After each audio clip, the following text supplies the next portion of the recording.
ಕನ್ನಡಿಗರ number 1 choice Kannada matrimony. ಸರಿ, ಹಾಗಾದ್ರೆ ಇದಕ್ ನಾನೇನ್ ಮಾಡ್ಲಿ? ನೀನ್ ಬೇಗ ಮದ್ವೆ ಮಾಡ್ಕೋ. ನಿನ್ ಹತ್ರ ಹೀಗೆ ಮಾತಾಡಿ ಮಾತಾಡಿ ನನ್ ತಲೆ ನೋಯ್ತಾ ಇದೆ. ದಯವಿಟ್ಟು ಹೊಟ್ಬಿಡು.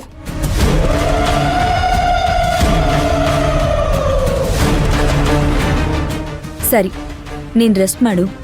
ನಾನ್ ಹೇಳಿದ್ರ ಬಗ್ಗೆ ಸ್ವಲ್ಪ ಯೋಚನೆ ಮಾಡು. ಮಿಕ್ಕಿದನ್ನ ಬೆಳಗ್ಗೆ ಮಾತಾಡೋಣ. ಪ್ಲೀಸ್ ಹೊರಡ್ತೀಯಾ?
I'm so sorry Ashok.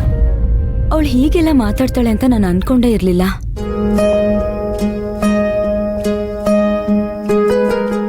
ನನಗೆ ಆಶ್ಚರ್ಯ ಆಗ್ತಾ ಇರೋದು ನಿನ್ ತಂಗಿ ಮಾತಾಡಿದಿಕ್ಕಲ್ಲ. ಅವಳು ನಿಮ್ಮನೇಲಿ ಹುಟ್ಟಿ ನಮ್ಮನೆಯವ್ರ ಥರ ಮಾತಾಡ್ತಿದ್ದಾಳಲ್ಲ, ಅದಕ್ಕೆ. ಒಂದು ಕ್ಷಣ ನನಗೆ ನಂದಿನಿ ಮತ್ತೆ ಚಿಕ್ಕಮ್ಮನ ನೋಡ್ದಂಗಾಯ್ತು. ನಿನ್ನ ಮತ್ತೆ ನಿಮ್ಮ ಅಣ್ಣನ ಕ್ಯಾರೆಕ್ಟರ್ಗೆ ಅವಳನ್ನ ಕಂಪೇರ್ ಮಾಡಿದ್ರೆ ಅಜಗಜಾಂತರ ವ್ಯತ್ಯಾಸ ಇದೆ. ನೀವೆಲ್ಲ ಒಟ್ಟಿಗೆ ಬೆಳೆದಿದ್ದಲ್ವಾ? ಅವಳು ಮಾತ್ರ ಯಾಕೆ ಅಷ್ಟೊಂದು ಅರೋಗ್ಯಂಟ್ ಆಗಿದ್ದಾಳೆ? ಮೊದ್ಲಿಂದನೂ ಅವಳು ಸ್ವಲ್ಪ ಹಾಗೇನೆ ಅಶೋಕ್. ಚಿಕ್ಕವಳಲ್ವಾ ಅಂತ ನಾನು ಮತ್ತೆ ಅಣ್ಣ ಅದನ್ನ ಸೀರಿಯಸ್ ಆಗಿ ತಗೊಳ್ತಾ ಇರ್ಲಿಲ್ಲ, ದೊಡ್ಡದ್ ಮಾಡಕ್ ಹೋಗ್ತಿರ್ಲಿಲ್ಲ. ಜೊತೆಗೆ ಅಪ್ಪ ಅಮ್ಮ ಇಲ್ದಿರೋ ಮಗು ಅಂತ ಸುಮ್ಮನಾಗ್ಬಿಡ್ತಿದ್ವಿ. ನಾನು ಸ್ವಲ್ಪ ನಮ್ಮ ಅಣ್ಣನ ನೋಡ್ಕೊಂಡು ಬೆಳ್ದೆ, ಅದಕ್ಕೆ ಸ್ವಲ್ಪ ಅವ್ರ ಥರನೇ ಇರ್ತೀನಿ. ಅವಳು ನಮ್ ಜೊತೆಲಿದ್ದಿದ್ದು ತುಂಬಾನೇ ಕಡಿಮೆ. ಲಂಡನ್ಗೆ ಹೋದ್ಮೇಲೆ ಈ ತರ ಬಿಹೇವಿಯರ್ಸ್ ಜಾಸ್ತಿ ಆಗಿರೋದು. ನಿಮ್ ವಿಷಯದಲ್ಲಿ ತುಂಬಾನೇ ಅತಿಯಾಗಿ ಮಾತಾಡ್ಬಿಟ್ಲು.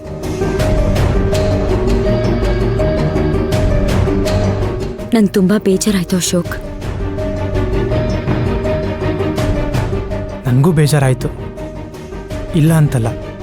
ಅವಳ ಬಿಹೇವಿಯರೇ ಹಾಗಿದೆ ಅಂತಂದರೆ ಏನು ಮಾಡೋಕ್ಕಾಗತ್ತೆ? It's okay.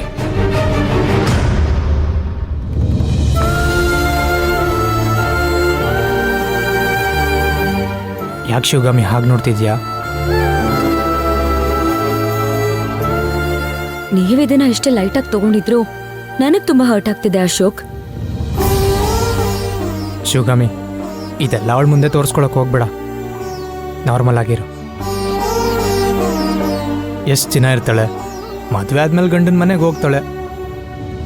ಅಲ್ಲಿವರೆಗೂ ಅಡ್ಜಸ್ಟ್ ಮಾಡ್ಕೊಂಡ್ರೆ ಆಯಿತು.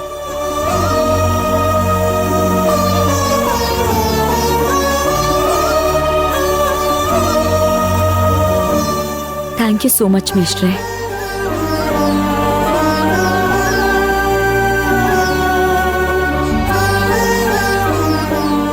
ಶಿವಗಾಮಿ, ಇದೇ ಖುಷಿಗೆ ಏನೂ ಇಲ್ವಾ? ಹಾ, ಕಾಫಿ ನಮ್ಮ ಕೇಳಿದ್ದು.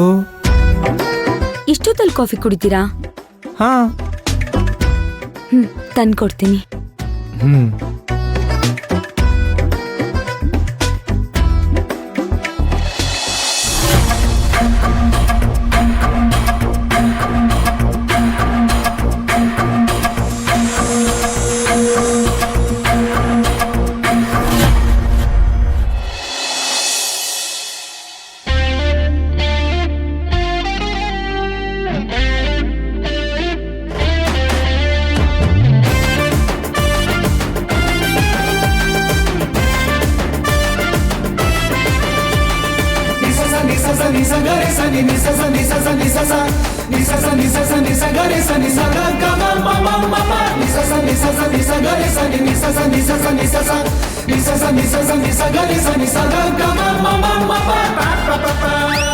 ಹಾ ಹಾ ಇವಳೇನಿವಳು ಅಮ್ಮವ್ರ ಥರ ಅಲಂಕಾರ ಮಾಡ್ಕೊಂಡು ಕುತ್ಕೊಂಡಿದ್ದಾಳೆ.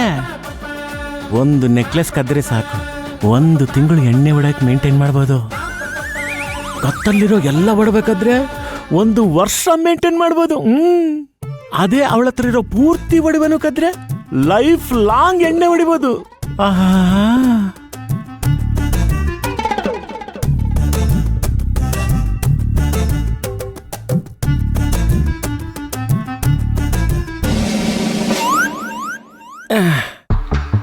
ನಂದಿನಿ ಹ ಹೇಗಿದೆಯಮ್ಮ? ಏನ್ ಮಾವ, ಊರಿಗೆ ಅಂತ ಹೋಗ್ಬಿಟ್ಟು ಅಲ್ಲಿ ಕುತ್ಕೊಂಡ್ಬಿಟ್ಟಿದ್ಯಲ್ಲ, ನನ್ನೆಲ್ಲ ಮರ್ತು ಬಿಟ್ಟಿಯೋ ಹೇಗೆ? ಏನಿಲ್ಲಮ್ಮ, ಕೆಲಸ ಇತ್ತಲ್ಲ. ನಿಮ್ಮಮ್ಮ ಬೇರೆ ತುಂಬಾ ದಿವಸ ಆದ್ಮೇಲೆ ಬಂದಿದೀಯಾ, ಒಂದ್ ಸ್ವಲ್ಪ ದಿವಸ ಇದ್ದೋಗು ಅಂತಂದ್ಲು. ಹಾ. ಅದಕ್ಕೆ ಅಲ್ಲೇ ಇದ್ಬಿಟ್ಟೆ. ಏನಮ್ಮ ಈ ರೇಂಜಲ್ಲಿ ಒಡವೆ ಪೇರ್ಸ್ಕೊಂಡ್ ಬಿಟ್ಟಿದ್ಯಾ? ಕಾಲ್ಗಜ್ಜೆ ಬಳೆ ಹಾಕಿದ್ಯಾ ಏನು? ಇಲ್ವಾ? ಓಹೋ, ಶಿವಗಾಮ ಆಸ್ತಿ ಎಲ್ಲ ಹೊಡೆದ್ಬಿಟ್ರ ಏನು? ಇಲ್ಲ ಮಾವ, ನನ್ ಗಂಡ ರಾವಣ್ಗೋಸ್ಕರ ಒಂದ್ ಸ್ಮಗ್ಲಿಂಗ್ ಕೆಲ್ಸ ಮಾಡಿದ್ದ. ರಾವಣ್ 1 ಕೋಟಿ ಕೊಟ್ಟಿದ್ದ, ಅದನ್ನ ಎಲ್ಲೋ ಬಚ್ಚಿಟ್ಟಿದ್ದ. ಏ ಗೊತ್ತು ಗೊತ್ತು ಗೊತ್ತು ಗೊತ್ತು, ಆ ಹಳೆ ದುಡ್ಡುಗೋಸ್ಕರ ಅವಾಗವಾಗ ಜಗಳ ಮಾಡ್ತಾ ಇದ್ದೆ. ಅದೇ ₹1 ಕೋಟಿ ತಾನೆ? ಹಾ, ಅದೇ ದುಡ್ಡು ತಂದ್ಕೊಟ್ಟು ಮನೆ ಬಿಟ್ಟು ಹೊರಟೋದ್ನಾ? ಹೋದ. ನಾನ್ ಬೇಕಾ ದುಡ್ಡು ಬೇಕಾ ಅಂತ ಕೇಳ್ದ, ನಾನ್ ದುಡ್ಡನ್ನೇ ಸೆಲೆಕ್ಟ್ ಮಾಡ್ಕೊಂಡೆ. ಅದಕ್ಕೆ ಆ ದುಡ್ಡಲ್ಲೇ ಒಡವೆ ತಗೊಂಡ್ಬಿಟ್ಟಿದೀನಿ. ಫೋಟೋ ತೆಗೆದು ಸೋಷಿಯಲ್ ಮೀಡಿಯಾದಲ್ಲಿ ಹಾಕಿದೀನಿ. ಎಷ್ಟು ಲೈಕ್ಸು, ಎಷ್ಟು ಕಮೆಂಟ್ಸು ಗೊತ್ತಾ? ನನ್ನನ್ನ ಬರಿಗೈಯೋಳು ಅಂತ ಅನ್ಕೊಂಡೋರೆಲ್ಲ, ಬಡಪಾಯಿ ಅಂತ ಮಾತಾಡ್ದೋರೆಲ್ಲ ಶಾಕ್ ಆಗಿದ್ದಾರೆ ಮಾವ. ಹೊಟ್ಟೆ ಉರ್ಕೊಂಡ್ ಸಾಯ್ತಿದ್ದಾರೆ. ಅಯ್ಯೋ ದಡ್ಡಿ ದಡ್ಡಿ, ಎಂತ ಕೆಲಸ ಮಾಡ್ಬಿಟ್ಟಿಯೇ? ಯಾಕ್ ಮಾವ, ಏನಾಯ್ತು? ನನ್ನ ಹತ್ರ ಇಷ್ಟು ಒಡವೆ ಇದೆ ಅಂತ ನೀನೇ ಸೋಷಿಯಲ್ ಮೀಡಿಯಾದಲ್ಲಿ ಹಾಕಿದ್ರೆ ಅದನ್ನ ನೋಡಿ ಕಳ್ಳರು ಕಾಕ್ರಲ್ಲ, ಅವಳ ಹತ್ರ ಇಷ್ಟೊಂದು ಒಡವೆ ಇದೆಯಾ? ಯಾವತ್ತಾದ್ರೂ ಒಂದಿನ ಮನೆಗ್ ನುಗ್ಗಿ ಕತ್ತು ಕುಯ್ದು ಒಡವೆ ದೋಚ್ಕೊಂಡು ಹೋಗ್ಬೇಕು ಅಂತ ಪ್ಲಾನ್ ಮಾಡಲ್ವಾ?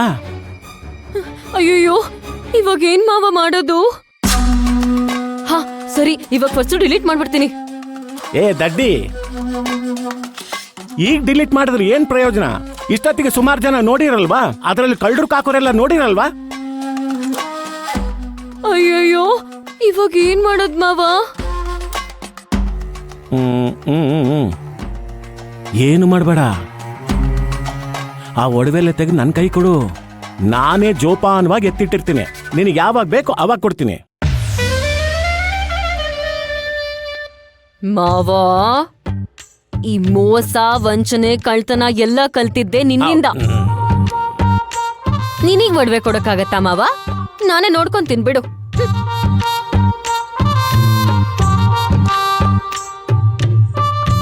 ನಾನ್ ಸಾಕಿದ ಮಗು, ನನಗೆ ಚಳ್ಳಹಣ್ಣು ತಿನ್ನಿಸ್ತೀಲ್ಲ ನೀನು. ಇರ್ಲಿ ಇರ್ಲಿ.